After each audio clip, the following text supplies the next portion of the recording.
Assalamualaikum warahmatullahi wabarakatuh. Pemirsa Semenggupku dimanapun Anda berada, siang ini kita akan mengadakan podcast bersama Klinik Opina yang hari ini akan membahas mengenai tentang pelayanan kesehatan kepada masyarakat yang sudah bekerja sama dengan Klinik Opina. Dan pada siang hari ini saya sudah ditemani oleh mbak-mbak yang cantik. Yang pertama rekan saya yaitu Mbak Handa. Selamat siang Mbak Handa.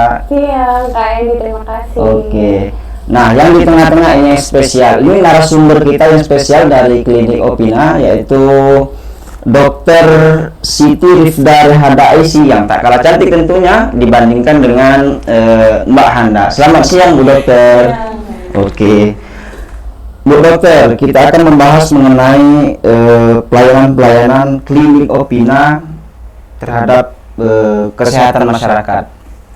Nah, ini kan di tengah masyarakat ini Bu Dokter. Mungkin keluhan-keluhan apa saja tuh Bu yang sering dialami itu, yang sering masuk FKPT, khususnya di FKPINA terkait pelayanan kesehatan ini Bu Dokter? Kalau keluhan mungkin pasien itu lebih ke sebenarnya tidak ada keluhan yang berarti ya.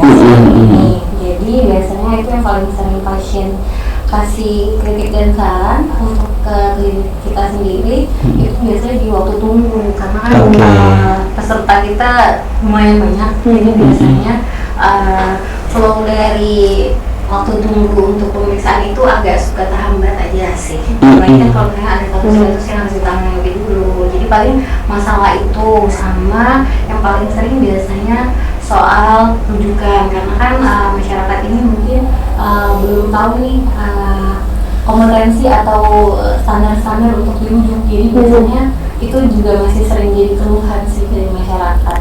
Oke. Nah, mengenai untuk yang tadi dibahas tentang antrian tadi ya Dok ya.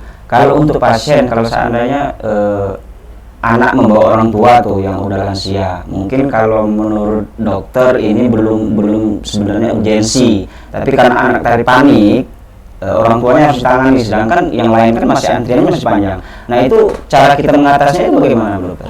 Biasanya sih kalau memang pasiennya dalam keadaan memang tidak bisa menunggu lama, kita masukin dulu ke ruang periksa, jadi tetap diperiksa dulu sama dokternya, ditentukan derajat kedaruratan atau pelayanannya nih, kira-kira harus segera dilayani atau ibunya masih bisa menunggu untuk istirahat dulu di situ. Jadi tetap nanti balik lagi untuk menentukan itunya, tapi tetap biasanya kita suruh masuk dulu Bu, silakan beri, kita cek dulu.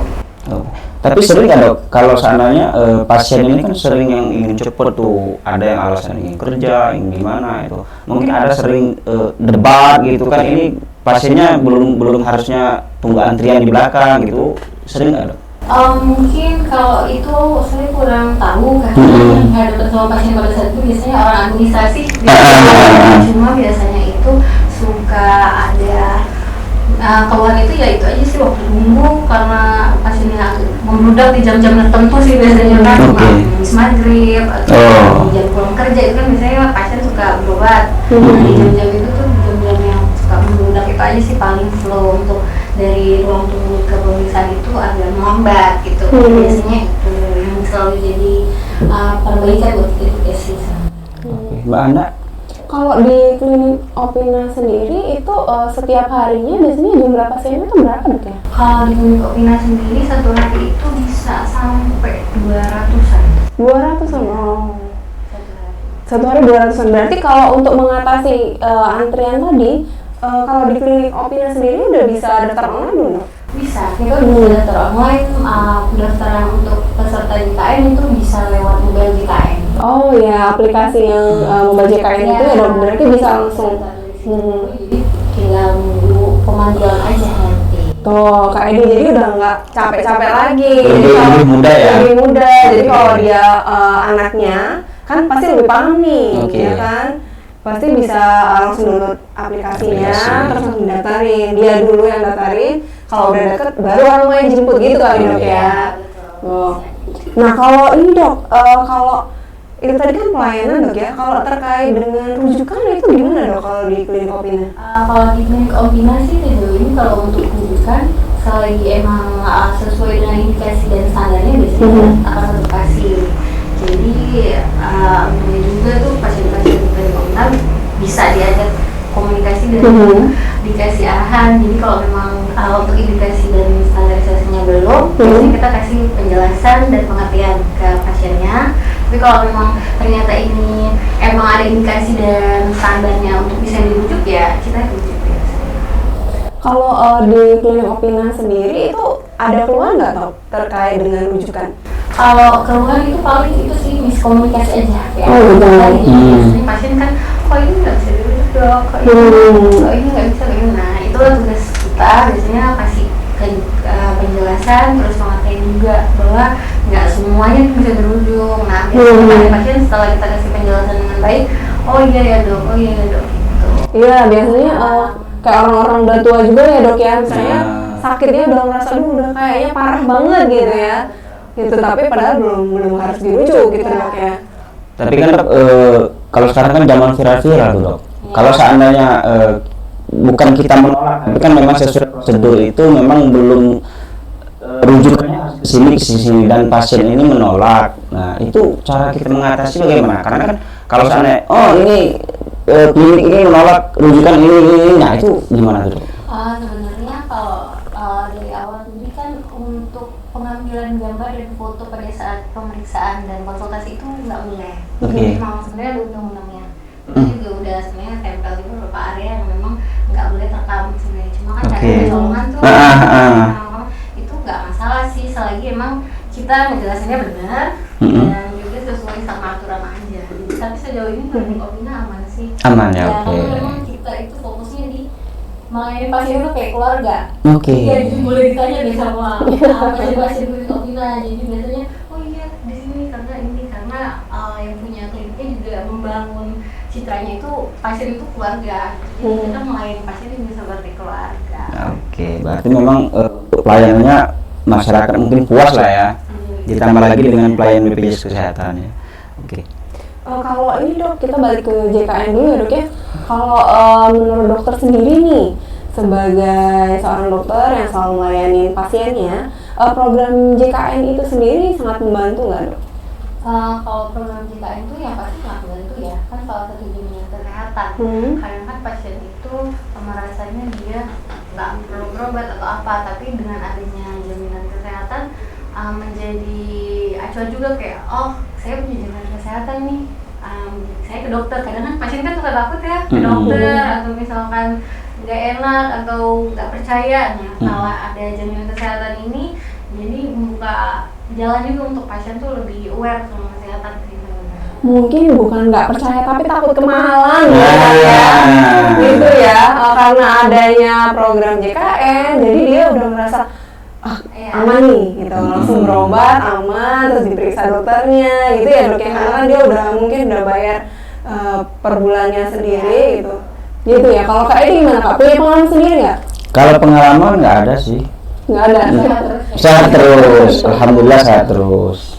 Iya Dok, kalau untuk keluhan layanan mobile JKN sendiri untuk di pesertanya di klinik Opina ada nggak Dok?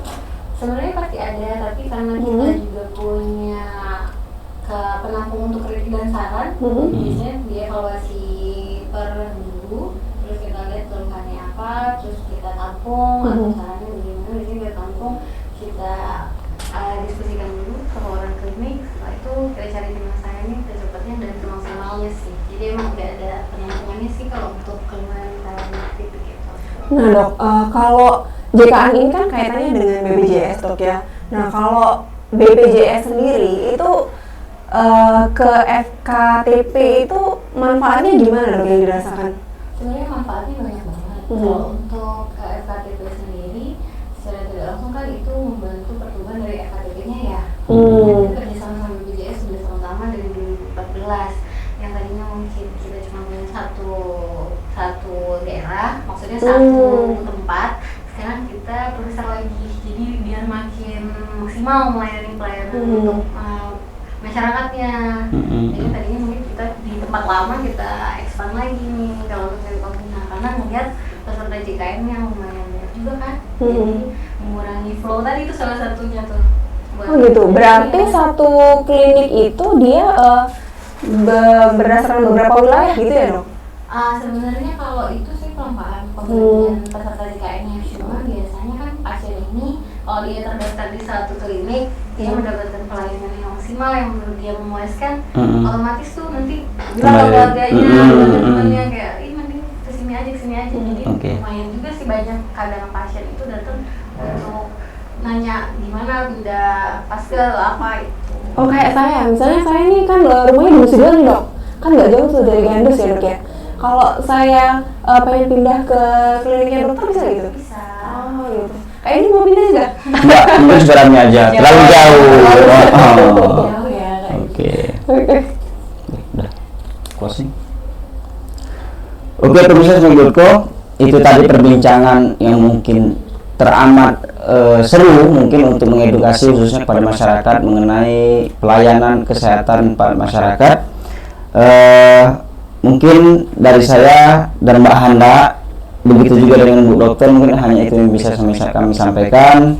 Lebih dan kurang kami mohon maaf. Wabillahi taufiq wal hidayah. Wassalamualaikum warahmatullahi wabarakatuh.